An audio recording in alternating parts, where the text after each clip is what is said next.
மக்களே, நம்ம எல்லாருக்குமே தெரியும் இந்த பிக் பாஸ் தமிழ் அப்படின்றது தமிழர்கள் உலகத்துல எங்க இருந்தாலும் எங்க பிறந்திருந்தாலும் அந்த ஷோ வந்து பாக்குறது, அந்த ஷோக்கு கொடுக்கிற அந்த ஒரு இன்ட்ரெஸ்ட், மரியாதை, ஸோ அந்த ஷோவை பார்த்து நம்மளுடைய வாழ்க்கை மாறும் அப்படின்னு எல்லாருக்குமே கனவுகள் இருக்கு, எல்லாருக்குமே ஆசைகள் இருக்கு. ஸோ அப்போ இப்போ ஜனனி குணசீலன் மேம் அவர்கள் அவங்க இலங்கையில இருந்து, லாஸ்லியா ஜெனரேஷன் மேம் அவர்கள் அவங்க இலங்கையில இருந்து, ஏன் தாமரை செல்வி மேம் அவர்கள் ஒரு சாதாரண ஒரு நாடக கலைஞரா இருந்து ஸோ இப்போ சினிமாவில் நடிக்கிற மாதிரி ஒருத்தவங்களுடைய வாழ்க்கை வந்து மாறி இருக்குன்னா அதுக்கு வந்து கண்டிப்பா பிக் பாஸ்ன்றது மிகப்பெரிய ஒரு என்ன சொல்லலாம், பொன் முட்டையிடுற வாத்து மாதிரி, ஒரு பொக்கிசம் மாதிரி. ஸோ அப்போ அந்த ஷோ மீது பல மக்களுக்கு ஒரு ஈர்ப்பு இருக்கு, பார்வை இருக்கு. ஸோ அப்படி இருக்கக்குள்ள இந்த பிக் பாஸ் தமிழ் சீசன் 9 உலகத்தில் இருக்கிற பல நாடுகள் இருக்கிற தமிழர்கள் வந்து, தமிழ் மக்கள் வந்து பாக்குறாங்க. ஸோ அப்போ அப்படி இருக்கக்குள்ள போன ஒரு 2-3 நாட்களுக்கு முதல் நம்ம ஒரு வீடியோ போட்டிருப்போம். ஸோ இந்த விஜே பார்வதியை பத்தி, அப்புறம் இந்த கமருடீனை பத்தி, யாழ்ப்பாணத்தில் இருக்கிற சில சகோதரிகள், இப்போ வெளிநாட்டில் கனடால ஜாலில் பிறந்து கனடால இருக்கிற சகோதரிகள், மலேசியால இருக்கிற நம்ம தமிழ் உறவுகள், இவங்க வந்து இந்தியாவில் அந்த ஷூட்டிங் இது பார்க்க போய்க்குள்ள இல்லை இவங்க ஏதோ ஒரு மீட்டிங் மூலியமா விஜே பார்வதியும் சரி கமருடீனையும் சரி பார்க்கக்குள்ள அவங்களோட பிஹேவியர்ஸை பத்தி வந்து சொல்லியிருப்பாங்க அப்படின்னு. ஸோ அப்போ அந்த விடயங்கள் இப்போ கடந்த ஒரு 4 நாட்களாக பிக் பாஸ் ஷோல வந்து இவன் அந்த அவ்வளவு கேமரா இருக்கு அப்படின்னு தெரிஞ்சு அவங்க அந்த மனிதத்தன்மையை இழந்து மிருகத்தன்மையா வந்து பண்ற விதத்தை வந்து இன்று கூட நமக்கு மெசேஜ் பண்ணியிருந்தாங்க, இமெயில் போட்டிருந்தாங்க. ஸோ இப்படிப்பட்ட நபர்களுக்கும் சில மக்கள் சப்போர்ட் பண்றாங்களா அப்படின்ற மாதிரி கேட்டிருந்தாங்க. சரி, அப்ப இது வந்து ஒரு படம் எல்லாம் பாடம், அதை பத்தி பேசிடலாம் அப்படின்றது நம்மளுடைய ஒரு கருத்து மக்களே. சரிங்களா? ஓகே, ஃபர்ஸ்ட் வந்து VJ Parvathi. So VJ Parvathi வந்து பார்த்தீங்கன்னா இன்னைக்கு கூட ஒரு அம்மாவோட பேசியிருந்தேன், கனடாவில் இருக்கிறவங்க. ஸோ அப்போ அவங்க சொன்னாங்க, என்னோட பிள்ளைகளுக்கு நான் வந்து இந்த பிக் பாஸ் ஒரு பாடமாக காமிக்கிறேன் அப்படின்னு. மனிதர்கள் வந்து தங்களுடைய தேவைகளுக்காக பழகுவாங்க, சிரிச்சு பழகுவாங்க, நம்ம கிட்ட ஏதாவது ஒன்று எடுத்துக்கொள்ளத்தான் பழகுவாங்க. நம்ம கிட்ட ஒரு காசு இருந்துச்சுன்னா, படிப்பு இருந்துச்சுன்னா, இல்லை நம்ம கிட்ட ஏதாவது பொருள் இருந்துச்சுன்னா, இல்லை நம்ம மூலமா ஏதாவது காரியமாகணும்னா நம்ம கூட சிரிச்சு நம்மளை யூஸ் பண்ணிக்குவாங்க. ஆனா அவங்களுடைய உண்மையான கலர் எப்ப வரும் அப்படின்னுக்குள்ள நமக்கு ஒரு விடயம். இப்ப விஜே பார்வதி அவங்கள உதாரணமா சொன்னாங்க, இவ்வளவு நாள் திவாகர் அவர்கள் கூட சுத்திட்டு ஏன் சுத்தினாங்கன்னா அவங்களுக்கு தெரியும் வெளியில திவாகர் அவர்களுக்கு அடித்தட்டு மக்கள் வந்து அவரை ரசிப்பாங்க, அவரை கொண்டாட ஒரு கூட்டம் ஒன்று இருக்கணும். அப்ப அந்த கூட்டத்தோட நிழல் இவங்க மேல வரணும். அதே நேரத்தில் திவாகர் அவர்கள் சும்மா இருக்க மாட்டாங்க, அட்ராக்ஷனுக்காக ஏதாவது பண்ணி கொண்டிருப்பாங்க. அப்ப திவாகர் போன்ற நபரோட இருந்தா தானும் தெரிய வருவேன் அப்படின்றதுக்காக அவரை யூஸ் பண்ணிக்கிட்டாங்க. ஆனா நேத்து வந்து ஒரு ஃபேஷன் ஷோன்னு, அப்ப அந்த ஃபேஷன் ஷோல திவாகர் கூட நீங்க வந்து பண்றீங்களான்னு கேட்டதுக்கு சி அவங்க கூட எல்லாம் மாட்டேன், அவன் வேணாம் அப்படின்ற ஒரு தோரணையில வந்து அவங்க அவரை அவாய்ட் பண்ணது எனக்கே ஷொக்கா இருந்தது. ஒரு உண்மையிலேயே மனசு குப்பையா இருந்தாலும் இவ்வளவு கேமரா இருக்கு அப்படின்ற இதுல வந்து அட்லீஸ்ட் ஒரு நடிக்கையாவது பண்ணிருக்கலாம் இல்ல. அந்த மனிதரோட இருந்து அந்த மனிதர் அவ்வளவு நாள் வந்து ஒரு 10 நாளைக்கிட்ட அந்த மனிதரோட விஜய பார்வதியை பொறுத்த வரைக்கும் அந்த வீட்டுல வந்து எதுவுமே செய்யல, ஒரு இதுவுமே வந்து பண்ணல. அடுத்தவனை பத்தி புறம் பேசுறது, ஒரு நாளைக்கு 4-5 அசிங்கமான ஆடைகளை போட்டுட்டு சுத்துறது, இதுதான் அவங்களோட இது வரைக்குமே பிக் பாஸ் வீட்டுல. ஸோ அப்ப அப்படி இருக்கக்குள்ள அவரோட தான் நிறைய விடயங்கள் அடுத்தவர்களை பற்றி புறம் பேசியிருப்பாங்க.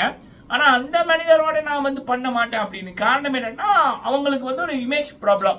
ஸோ அவர் வந்து குள்ளமா இருக்காரு, குண்டா இருக்காரு. ஸோ இவரோட பண்ணா நம்ம ஒரு இது அந்த ஒரு சில அசிங்கமான மனிதர்கள் இருப்பாங்கல்ல, அந்த மைண்ட் செட் தான் விஜே பார்வதிக்கு. இதை விக்ரம் அவர்கள் இன்னைக்கு செருப்படி கொடுக்குற மாதிரி சேது அண்ணாக்கிட்டே சொல்லிவிட்டாங்க பிடிச்சு. அதுக்கப்புறம் அந்த அம்மா போட்டுச்சு பாருங்க சீனே. ஸோ இவங்க இப்படித்தான்ன்றது, இவங்க இந்த விடயங்கள் பண்ண முதலே நான் இந்த அம்மா உள்ளுக்கு வர்றாங்க அப்படின்னே இவங்களோட கேரக்டர் இதுதான். வெளியில இவங்க பல பேருக்கு இப்படி பண்ணியிருக்காங்க, பல பேர் அசிங்கப்படுத்திருக்காங்க, தேவைக்கு பயன்படுத்தி போட்டு தூக்கி எறிகிற ஒரு நபர் தான் விஜே பார்வதி. அடுத்தவங்களை தூக்கி எறிஞ்சிடுவாங்க. அவங்க கூட பழகினவர்கள் கூட பல பேர் இவங்களால மனசு வந்து போயிருக்காங்க அப்படி என்பதை நம்ம சொன்னோம். அதை இவங்க இப்ப பண்ற விடயங்களை பார்த்துட்டு பல பேர் ஷொக் ஆயிட்டாங்க. சில பேர் வந்து ஜாலில இருக்கிற சில சகோதரிகள், அவங்க சினிமால இங்க நிறைய பேர் வந்து இப்ப ஜனனி அவர்களை தெரியும், லாஸ்லியா அவர்களை தெரியும், தர்ஷிகா போன சீசன் வந்தவங்க கூட இலங்கை அப்படின்றதான் கேள்விப்பட்டேன். அப்படி நிறைய பேர் இலங்கையில இருந்து இந்தியாவில் ஒர்க் பண்றாங்க, தெரியாத நபர்கள் பல பேர். ஸோ அப்போ வாய்ப்புக்காக போனவர்கள் பல பேர். ஸோ அப்படி இருக்கக்குள்ள சில பேர் சகோதரிகள் வந்து இவங்களை மீட் பண்ணியிருக்காங்க. அப்போ அவங்களுக்கும் முகம் சுளிக்கிற மாதிரி இந்த விஜே பார்வதி நடந்திருக்காங்க. சரிங்களா? ஸோ இது ஒரு பக்கம். அடுத்தது வந்து பாத்தீங்கன்னா இந்த கமருடீன் அப்படின்ற ஒருத்தர், அவர் வந்து பெண்களையே மதிக்க மாட்டாரு, பெண்களினாலே அடுப்பங்கட்டில இருக்கணும், ஆண்களுக்கு சேவை செய்யணும் அப்படின்ற ஒரு திமிரில சுத்தி கொண்டிருக்கின்ற ஒரு ஒரு ஒரு கேவலமான பிறவிதான் அந்த கமருடீன் அப்படின்றது. ஸோ வார்த்தை பிரயோகம், அடிக்கிற மாதிரி வர்றது, துப்புறது, மனிதனை பார்த்து துப்புறது, திவாகரவர்களை பார்த்து உருண்டியா இருக்கான், இவனெல்லாம் ஒருத்தனா, அதாவது கமருடீனோட பேச்சுகளை பார்க்கல இவனையும் பெத்து போட்டிருக்காங்களே ஒரு அப்படின்ற மாதிரி தான் நமக்கு தோணும். சரியா? பல சகோதரிகளுக்கு கோவம் வந்துச்சு, இப்படிப்பட்டவன் எல்லாம் என்னத்துக்கு, இவன் எல்லாம் ஹீரோவா நடிச்சிருக்கானா. ஸோ அப்ப அப்படி அசிங்கங்களை பண்ணி கொண்டிருக்கிறவன் தான் இந்த கமருடீன் அப்படின்றவன். அப்ப அவன் வந்து ரியல் லைஃப்ல வந்து பாத்தீங்கன்னா ஆல்ரெடி கல்யாணம் ஆயிருக்கு. கல்யாணம் ஆகிப்பாட்டு இப்படிப்பட்ட நபரோட பொண்டாட்டியால் வாழ முடியுமா? முடியாது. ஸோ அதை தாண்டி வேற லவ் அதுகளும் இருக்கா. அதெல்லாம் நிறைய விடயங்கள் இப்போ வருது. ஃபேஸ்புக்கில் ஒரு பொண்ணு வீடியோ போட்டிருக்காங்க, கேரளாவில் இருக்கிறேன், இவருக்கு தமிழர்களை பிடிக்காதான் அப்படின்ற மாதிரி நிறைய விடயங்கள் போகுது. ஸோ அப்போ மலேசியாவில் இருக்க சகோதரிகள் சில பேர் சொல்லியிருந்தாங்க, மீட் பண்ண வரைக்குள்ளேயே அவருடைய அந்த ஒரு ஆணவம், பெண்கள்னா அவர் வந்து மதிக்க மாட்டாரு, அதை வந்து பார்க்க முடிஞ்சுது அப்படின்ற மாதிரி. ஸோ அப்போ இவரை பற்றி எனக்கு இந்த ஷோவில் இவரை பார்த்தோன்னே எனக்கு பிடிக்கல. ஃபர்ஸ்ட் டைம் வந்து அக்டோபர் 5 தான் பார்த்தேன். பார்த்தோன்னே அந்த அகத்தின் அழகு முகத்தில் தெரியும்னு சொல்லுவாங்கல்ல, பார்த்தோன்னே ஒரு ரவுடி பொறுக்கி மாதிரி தான் தெரிஞ்சாரு. அப்படிதான் வந்தார் அந்த ஒரு திமிர்ல. அப்பவே நான் சொல்லிட்டேன் இது தேராது அப்படின்னு. அப்ப அது வந்து இந்த ஒரு 10 நாளுக்குள்ள உலக மக்கள் கழுவி ஊத்துறாங்க, இவனையெல்லாம் எவன்டா போட்டாங்க. இப்போ ஒரு பொண்ணுன்றவங்க வந்து கடவுளுக்கு அடுத்து உயிர் கொடுக்கக்கூடிய ஒரு நபர் வந்து பெண்கள். அப்ப அந்த பெண்களை ஒருத்தன் மதிக்காம கேவலமா பேசுறான்னா என்னடா இது? அடுத்தது வந்து பெண்களை மதிக்க மாட்டாரு, அதே நேரத்துல அரோரா, அப்புறம் அவரோட அந்த வலிர சில பெண்கள், உரசிற பெண்களுக்கு இவர் கொடுக்கிற மரியாதை பாருங்க. இவர் யாராவது கேள்வி கேட்டா, அதுவும் இவர் தப்பா பண்ணி யாராவது கேள்வி கேட்டா, ஆதிரியா இருக்கட்டும், ரம்யாவா இருக்கட்டும், இப்படியான நபர்கள் இவரை தட்டி கேட்டா, சுபிக்ஷா தட்டி கேட்டா இவர் வந்து அவங்கள மரியாதை கொடுக்க மாட்டாரு. அதுவும் அவங்க வந்து ஒரு ஏழை குடும்பத்துல இருந்து வந்தாங்கன்னா துப்புரவா மனசாவே மதிக்க மாட்டாரு. ஆனா யாராவது ஒருத்தி இவருக்கு ஃபேவரா பண்ணா, இவரோட உரசி கொண்டிருந்தா அவங்க வலிரத பாத்தீங்கன்னா தெரியும். சரியா? இப்படி ஒரு ஆனா பிக் பாஸ் என்றது ஒரு பாட மக்களே. இப்படியான அசிங்கமான மனிதர்களும் இருக்காங்க, சபரிக்கணி போன்ற நல்ல மனிதர்களும் இருக்காங்க. விகாஸை பொறுத்த வரைக்கும் எனக்கு தெரிஞ்சு சபரிக்கணிக்கு அப்புறம் திவாகர், அவங்களுக்கு அப்புறம் ஒரு ஸ்ட்ராங் கண்டிஷன்னா விக்ரம் அவர்களை பாக்குறேன். அதிலும் விஜய் பார்வதி, அப்புறம் இந்த விக்ரம், இந்த கமரினோட கேவலமான முகங்களை, உண்மை முகங்களை அவர் வந்து கிழித்தறிகிற விதத்தை பார்க்க கூட சிறப்பா இருக்கு. சரிங்களா? சோ பிக் பாஸ் என்றது ஒரு பாடம்.